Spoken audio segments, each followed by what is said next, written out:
Қайырлы күн достар. Бүгін біз Жанның тағы да арналарын айтатын боламыз. Жанның арналарын айтпас бұрын біз энергия уақыттан да бағалы екен. Ғалымдардың көп айтып жатады, сондықтан біз энергиямызды өзімізді дамытуға қарай бағыттауымыз керек.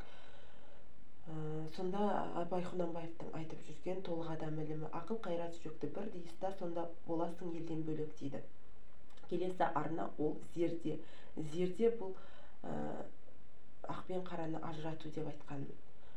Сол үшін зердені ластайтын және дамытатын факторларды айтатын боламын. Ең бірінші ластайтын факторлар ол дегеніміз асығыстық бір нәрсені жасау. Ең бірінші асығыстық бірдеңені жасамай мұқият жасауымыз керек. Екінші жүйесіздік. Мақсат қойған кезде, арман қойған кезде оны кіші-кіші мақсаттарға бөліп, оны істеуге тырысуымыз керек. Одан кейін адалдық. Өзіңе де өзгелерге де адал болуың керексің. Бір жұмысты жасаған кезде ол жерден шикілік іздеп тұратын болсаң, ол өзгеге де өзіңе де зияндыға келеді. Осыларды бойыңызда дамытатын болсаңыз, сізде керемет вау эффект болады. Келесі ол арнаны ашатын, осы зердені ашатындай айтайын. Зердені жақсы ниетпен бастасаңыз, ниет өте маңызды бірінші. Екінші, жүректі біз кірлетпеуіміз керек. Оны ғалымдар да бәр жерде айтып кеткен, жүректі таза ұстауымыз керек. Үшінші, позитивті образ. Ол дегеніміз визуализация. Визуализация жасаған кезде біз жақсы адамдарды көруге, жақсы сөзді естуге, жақсы жаққа қарай бұрымыз керек. Міне осы амалдарды біз бойымызда дарытатын болсақ, бізден жаңағы айтқанымдай керемет бір нәтиже шығады екен. Ол адамда жалпы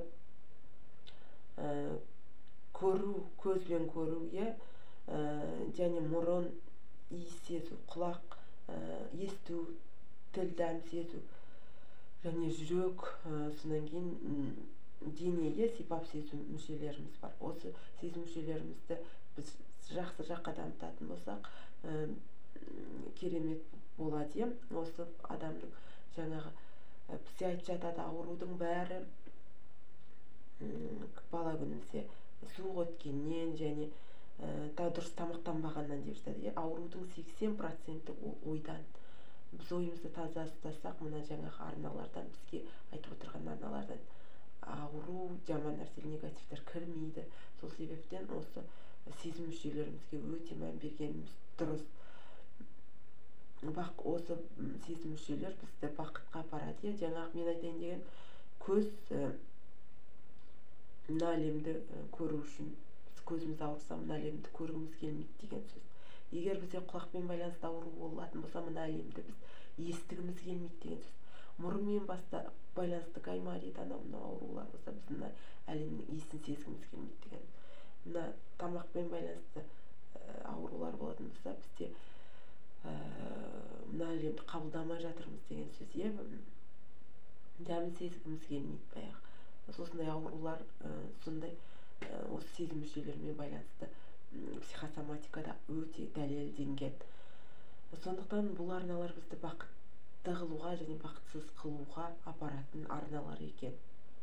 Сондықтан біздің өз қолымызда, бәріміз бақытты болуда, бақытсыз болуда. Өмірге біз келген кезде біреуді бақытты қыламыз деп емес, бақытты боламыз деп келуіміз керек. Біреуді бақытты қыламыз десек те, бәрібір біздің желіміз шығып қалады. Біреуді еш уақытта бақытты қыла алмайсыздар. Өйткені бақыт деген өзіңізден басталады. Мына әлем айына сіз бақытты болып жүрсеңіз, жан-жағыңызда, балаларыңызда, күйеуіңіз де бақытты бола алады. Ал өзіңіз бүйтіп жүріп, біреуді бақытты қыламын дегеннен ешқандай нәтиже болмайды деп жүретін жәнегі ғалымдардың айтатыны сол себептен. Енді мына өлең есіме түсіп тұр.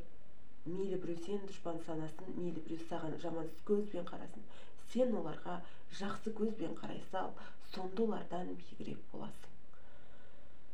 Демекші, өмір бақи біреуді кешіре білуің керек.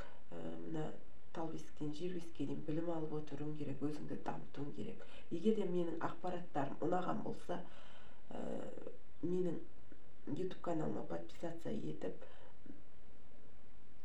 поделиться батырмасын басып нелеріңізге, туысқандарыңызға таратып қойыңыз.